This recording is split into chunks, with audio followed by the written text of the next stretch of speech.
चलो all the best गो कर कर Oh, sorry. Okay. Hello, students. My name is Rujita Joshi. I am a professor at the Department of Management Technology, RCOEM. Today, we'll be learning Human Resource Forecasting Process. The learning objectives of this particular unit are to understand the meaning and benefit of human resources forecasting, identifying the various stages in the process of determining net HR requirements, and to understand the policy and program implications of an HR shortage or an HR supply surplus. The contents of the unit are meaning and benefits of HR forecasting, key personnel required, determining net HR requirements, ascertaining HR supply, qualitative and quantitative techniques, labor wastage analysis, succession analysis and planning, managing HR shortages and surplus. Let us look at how we define HR forecasting.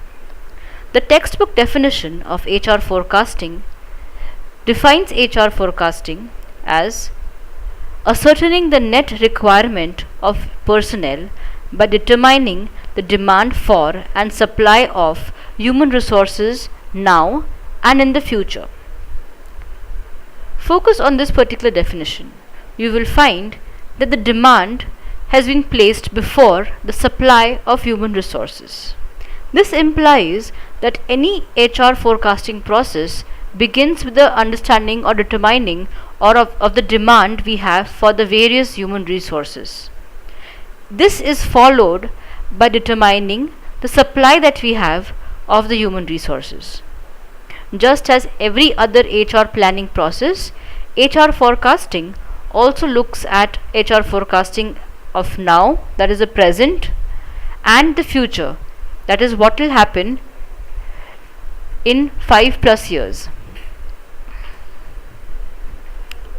We can categorize the forecasting into three different categories. The first category is transaction based forecasting.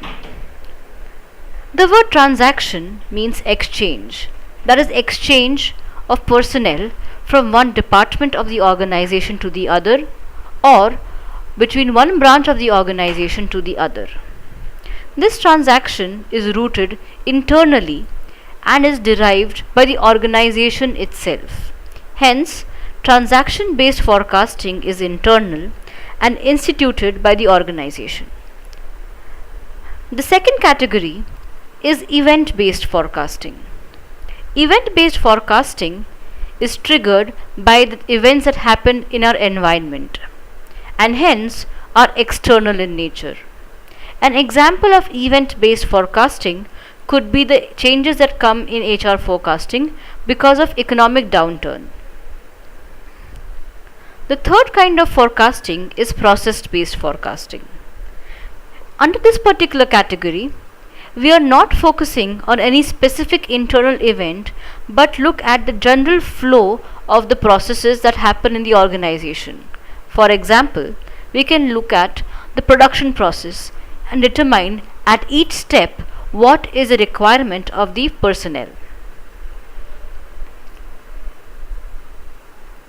Having understood what HR forecasting is, let us now understand what is the strategic importance of HR forecasting. Firstly, it reduces HR costs.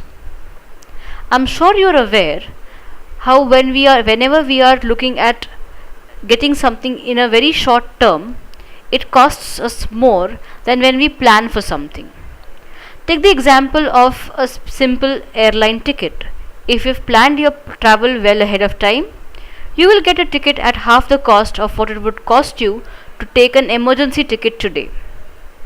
Similarly, whenever we are hiring HR, if we have planned for this particular change, we can plan for when and how and who we hire for the organization, thereby reducing the HR costs in hiring them.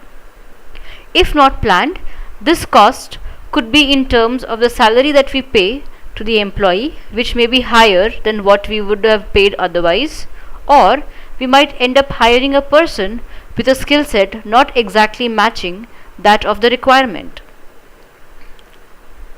The next importance is the flexibility that HR forecasting gives to the organization. We've already seen how the cost of the hiring HR can be reduced because of forecasting. How does HR forecasting make HR more flexible? Depending upon the need and the time at which this HR is required, we can decide whether we want to take a person for a full time or a part time basis, or a full time or contractual basis. This gives the organization the flexibility to arrange their employees in various categories, thereby making it more easy for them to hire people. The third strategic importance of HR forecasting is the close linkage it has with the macro business forecasting process. What is the macro business forecasting process? This is simply put the expected projections with regard to sales or production of the organization.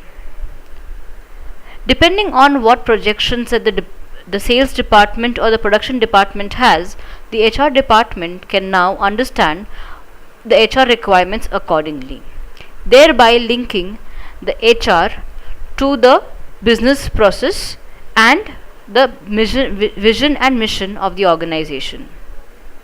Finally, the fourth importance of HR forecasting is that the organizational requirements take precedence over issues of resource constraints. What does this mean?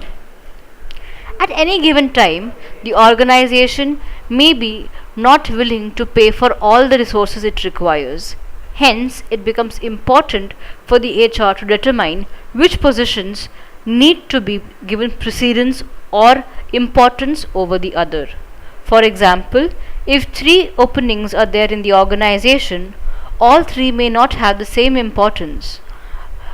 Depending on the HR budget, the HR department can finalize the best person and the best position to fill. The personnel which we hire can be categorized into different categories. The first category is that of specialists or technical professional personnel. For example, the medical officers that companies hire at the factories. The next category is the employment equity designated group membership. As per government requirement, it may be possible that each organization needs to hire a particular percentage of its employees of a particular category or a particular diversity. This diversity matrix determines from where and who the organization will hire its employees. The third is the managerial and executive personnel. This is the middle and top management employees of the organization. The fourth category is that of recruits. These are the baseline workers of the organization that come at the bottom of the pyramid.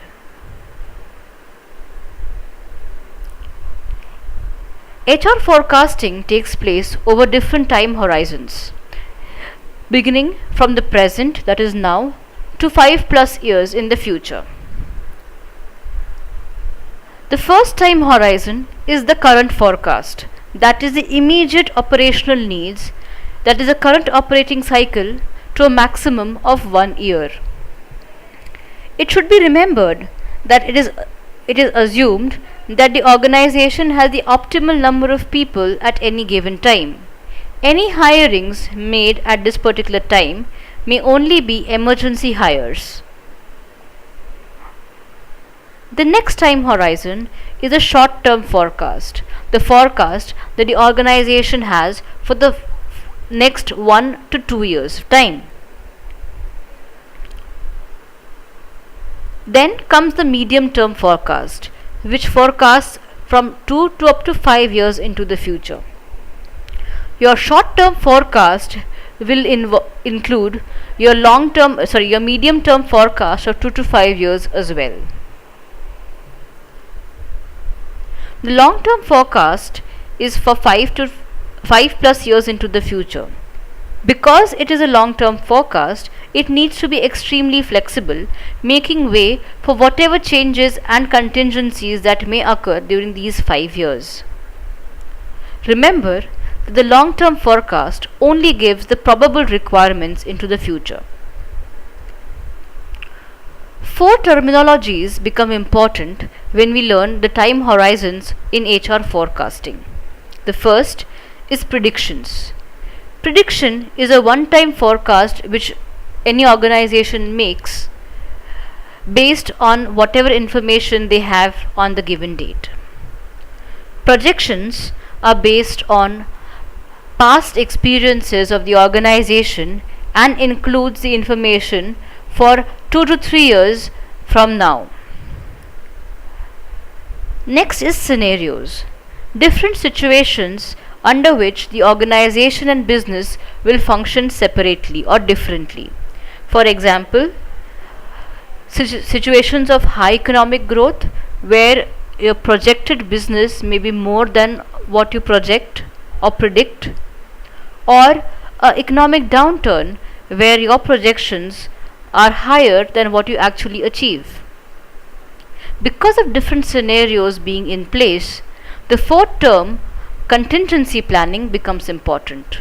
Contingency plans are nothing but the backup plan each organization has in case their projections or predictions fail.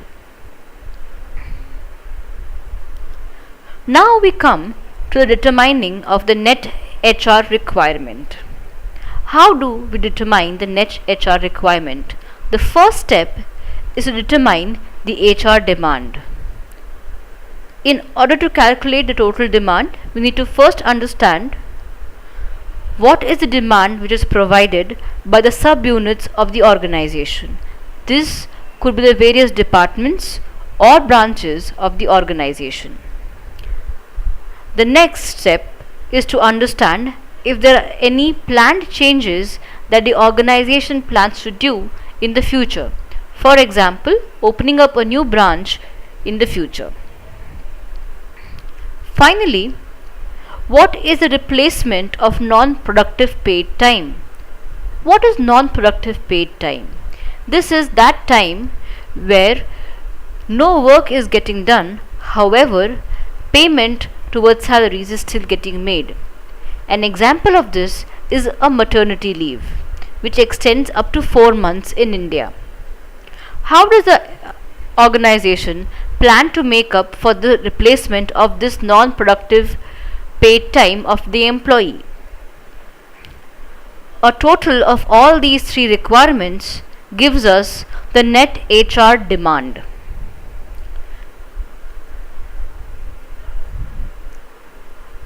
Based on the demand that we have for the HR, we calculate the total cost estimations or the HR budget if we were to hire all these people. Based on the priorities and the budget which has been allocated for the HR department, the organization can then decide upon what should be the prioritized requirement of the organization. Going back to the earlier example, if your organization has 3 openings which are there, of these 3, what is my priority? Which position should I fill first? This is determined based on the strategy of the organization as well as the cost of hiring that particular personnel. Remember that the demand which we are talking about here is both in terms of numbers and skill sets required by these employees. The second step in determining the HR requirement, the net HR requirement, is ascertaining the HR supply. The supply can be of 2 types: internal, that is employees who are already working with the organization getting promoted, or external, that is hiring people who are not currently working in the organization for the particular job. Each of these 2 have different pros and cons. Let us look at what are the pros of hiring internally. First of all, hiring from within or internal supply can result as a reward to the loyal employees of your organization. All employees that work for us or the organization have an expectation to get promoted within the organization. The organization is already aware about the size and capabilities of the current force. This helps them understand how well a job will be done. However, in the absence of the requisite KSAs, two options are there in front of the organization.